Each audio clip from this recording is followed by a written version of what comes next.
Welcome back to another edition of A Glass from the Past. Today's beer is, let's just call it interesting for now. It's from the Upland Brewing Company. This is located in Bloomington, Indiana. And this is actually a special type of beer. This is their raspberry lambic. And it's aged in oak with whole raspberries. Those of you familiar with the lambic style or lambic production, you know that they are spontaneously fermented. Brewers use the local airborne microbiota to come in and basically start fermentation.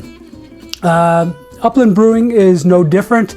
This beer was done in the true lambic fashion, so obviously they use the local microbiota to do their fermentation for them. Let's see how that worked out. At least, oh, by the way, this is a 2012, so this beer has had some time to change, let's say. In the glass, it's kind of a nice reddish orange from all the raspberries. The short, pretty stunted head, when even pouring it aggressively, it didn't create much of a head. The bouquet is effusive. As soon as I started pouring the beer, the raspberries just came at me.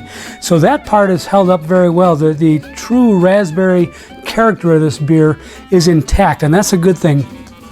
But in addition to that, there's a little bit of like overripe fruit, almost rotting fruit character in there, along with some oak funkiness behind that.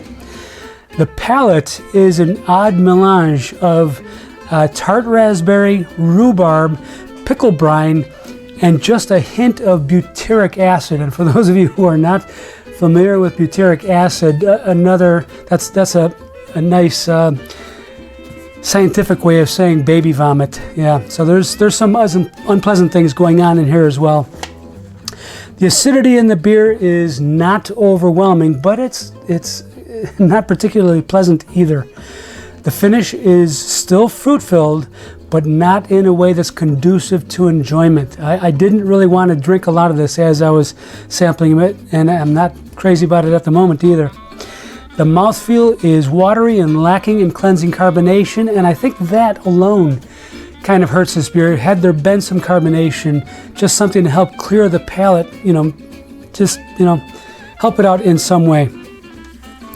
The real shame is that I'm imagine that this beer was actually quite tasty at one time, but that one time was many years ago.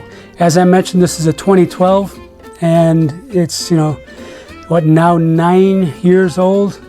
I think, a good 4 or 5 years ago, this beer might have still been good, but it's been going downhill, and it is nearing the bottom of the hill now. It's transitioned into one of those, let's call them educational beers. And I think you know what I mean. Okay. Cheers.